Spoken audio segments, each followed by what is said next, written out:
참 이거 별걸 다 알아야 돼요, 우리는.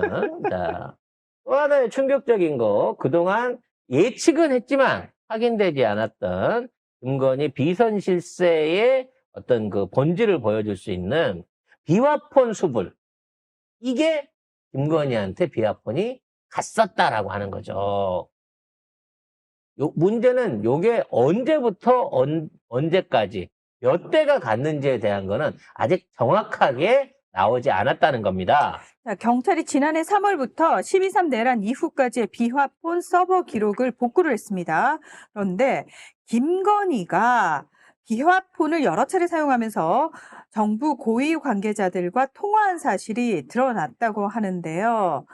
한덕수, 최상목, 이상민, 이들과 비화폰을 사용해서 통화를 했다고 합니다. 그럼 비화폰은 누구에게 지급했는지를 알 수 있는 비화폰 불출대장이 있을 거 아닙니까?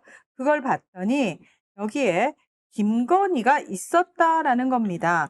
사실 김건희는 윤석열 정부 초기부터 비화폰을 썼다는 의혹이 제기돼 왔지만 수사기관에서 이게 확인된 건 처음이라고 합니다. 아니, 그 중에 이제 한덕수, 이상민, 최상목하고 한 건 아니고 요 사람들의 수사를 위해서 비화폰 내역을 추가로 확보를 해서 복구해 보니까 김건희가 뭐 여러 차례 사용한 게 나왔다 이런 겁니다. 정부 고위 관계자들과 직접 통화 사실이 드러났는데 이게 누군지는 몰라요 아직. 아마 근데 이 사람은 가능성이 높지 근데. 누구의 하나지 않을 거고요. 이제 결국은 비화폰끼리의 서버 기록들이 다 남아있기 때문에 비화폰에 한 명 한 명 이름표를 붙여보면 압니다. 한 1,500대 된다고 하는데 나중에 보면 받아서 이용한 사람들이 통화한 기록 내역들을 보면 수불 대장에 없는 일종의 깡통폰들이 있을 거예요. 사용 흔적과 통화 내역은 있는데 실제로 이게 누구 건지 수불 대장에 암호화되어 있거나 아예 수불 대장에 올라와 있지 않은 비화폰들이 꽤 있을 건데 이거를 아마 주로 김건희가 이용하지 않았을까 싶은 생각이 들어요. 그리고 근데 여러분 기억하시겠지만 김건희가 전화 올 테니까 이 전화번호는 잘 받으세요라고 경호처에서 명단까지 만들어서 사람들한테 알렸단 말이에요. 이 폰으로 전화 오면 잘 받으셔야 됩니다라고. 근데 문제는 이제 민간인인데 노상원한테 간 것도 말도 안 되고 김건희한테도 이 비화폰이 간 것도 말이 안 되죠. 이건 누가 해줬는지 이거 수사해야 됩니다. 처벌해야 됩니다. 그리고 이걸로 국정 개입하지 않았을까? 이것도 수사를 해야 됩니다. 그래서 할 게 너무 많아요 지금. 빨리 이 정도면 체포해야 되는 거 아니야? 그래서 지금 윤석열도 체포해야 되지만 그래서 빨리 뭐 김건희 체포도 해야 되겠지만 이것들을 이제 준비를 하고 사실상 이것들을 관리했던 김성원 입장에서는 미칠 노릇일 거예요. 자기가 완벽하게 증거인멸을 했다고 생각을 할 건데 경찰이 1년치의 비화폰 서버 기록뿐만 아니라 수불 대장 내지는 관련된 증언을 계속해서 차단하고 있어요. 이건 내부적으로 경호처 내부에서 지금 이 윤석열 국정농단에 관련된 모든 숨은 기록들을 가지고 있고 이걸 조금씩 흘린다고 봐야 돼. 남아있는 직원들이. 그래서 한국일보 단독에 김성훈도 윤석열이 이거 비화폰 조치해야지 라고 한 거라고 뭔가 이제 김성훈도 이제 지키다 이제 더는 못하니까 지가 다 집어쓰게 생겼잖아. 지금 비화폰 관련한 서버에 대한 삭제라든지 또는 뭐 원격으로 지웠다 뭐 이런 것들 있잖아요.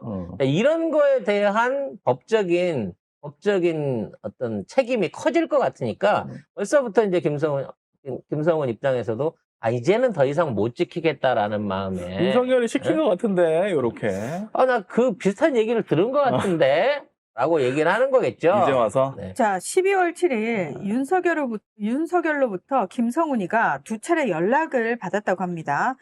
그러면서 윤석열이 네가 통신을 잘 안다며 서버 관련 규정이 어떻게 되나? 서버 삭제는 얼마 만에 한 번씩 되냐? 라고 물었고 김성훈이 확인해 보겠다고 답을 했다고 합니다.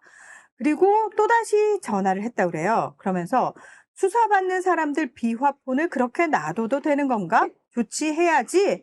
그래서 비화폰이지. 라는 취지로 말했다고 합니다. 그래서 김성훈이가 즉시 경호처 통신 담당 실무진에게 전화를 해서 보안 조치를 지시를 했다고 하는데 실무진이 김성훈한테 누구 지시냐고 물었고 김성훈은 대통령 지시라고 답을 했다고 합니다. 대통령일지 대통령일지는 알 수 없습니다만 아무튼 위에서 지시받고 지워라고 했다는 거죠. 그 중에 이제 대통령, 그러니까 사령관, 그러니까 이번에 동원했던 방첩사, 수방사, 정보사 사령관들에 대한 폰을 이것도 원격 로그아웃을 시켜서 초기화를 하려고 명령을 받았는데 이건 죽어도 안 된다고 실무진이 막았다는 거예요. 왜 막았겠어요? 얘네들은 지금 내일 안에 핵심 참여자로서 지금 재판을 받고 검찰 수사가 들어있는 상황에서 이것을 지워줘 버리면 증거 인멸의 죄로만 해갖고 경호처가 다 날아가는 거 아닙니까?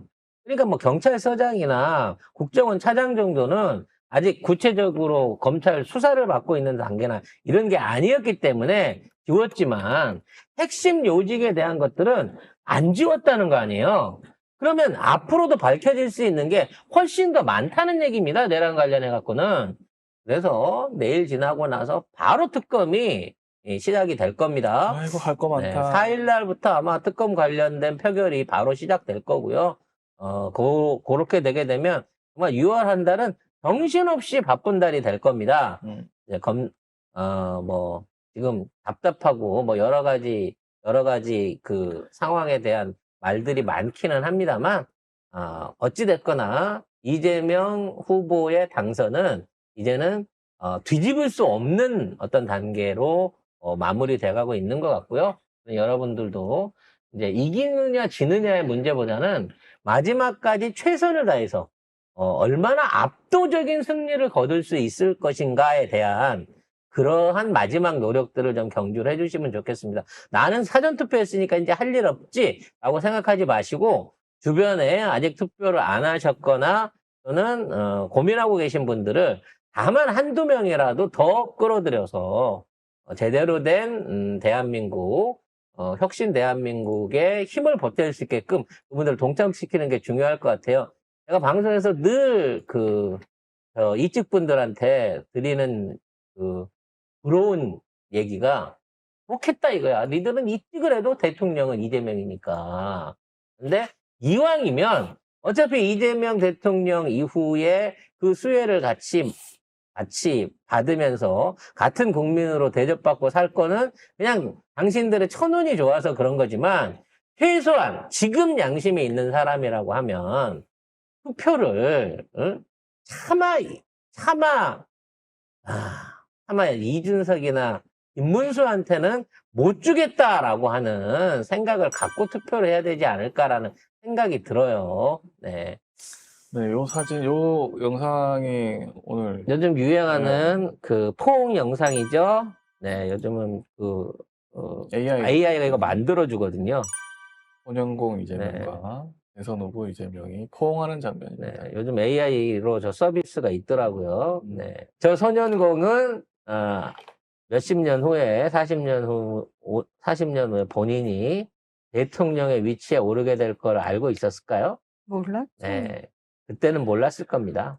하지만 이 사진이 증명하는 것처럼 우리가 오늘 던진 한 표가 앞으로 10년, 20년 후에 대한민국과 우리의 생활을 어떻게 바꾸게 될지 생각하시면서 투표 아직 안 하신 분들이 있다면 내일 일찍 달려가서 투표해 주시기 바라겠습니다.